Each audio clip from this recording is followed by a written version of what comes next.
instruction when it's coming. It is not going to come from outside.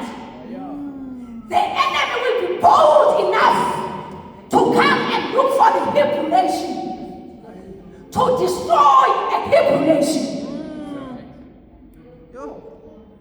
I'm sure there were midwives from Egyptians. Yes. But he could not trust the Egyptian midwives to do his dirty job. That was a dirty job. You cannot say somebody who is supposed to receive when you need instruction but they must kill. That is against their code of ethics. You can go in all of these hospitals. You will never get a maternity ward where the instruction is kill them.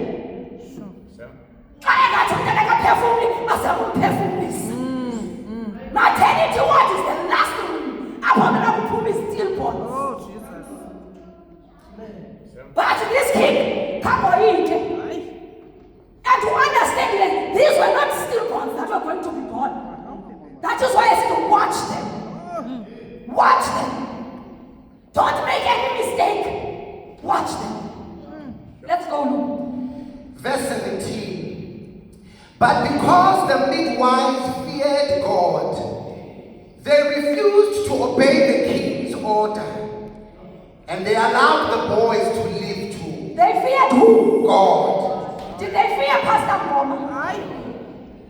Did they fear the apostle? Jesus.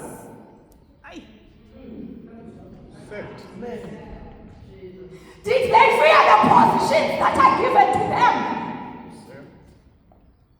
They did not even fear the king that they know is capable of doing something bad to them. They said we do not mind, but we fear God. We need a Masawane who will fear God. Oh, Lord. It will be so sad for the church numbers to increase. But we are increasing with the number of people who do not fear God. It's only God who helps one to have that boldness of not doing what is expected, especially if you know it is not God. We need to discern.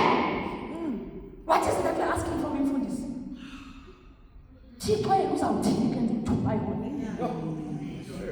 If I weigh you and I weigh a God who has preserved me up to this far, what am I willing to lose?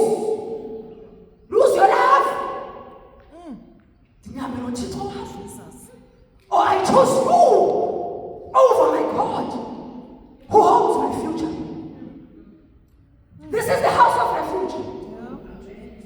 We are going to receive them in different conditions. A house of refuge is a place of hiding.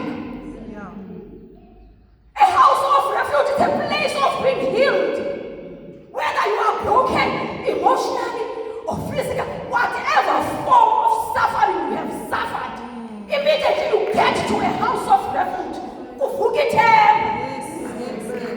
But if we have wrong midwives in the house, they will come sick and live sick. They will come broken and live broken.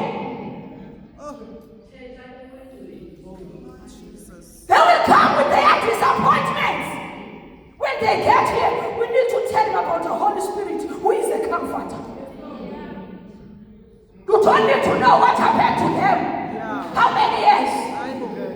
You said last week when you were preaching before this, when your tears have been turned to a testimony, you come out. Yes. You're no longer coming out with tears, but you're coming out with a testimony.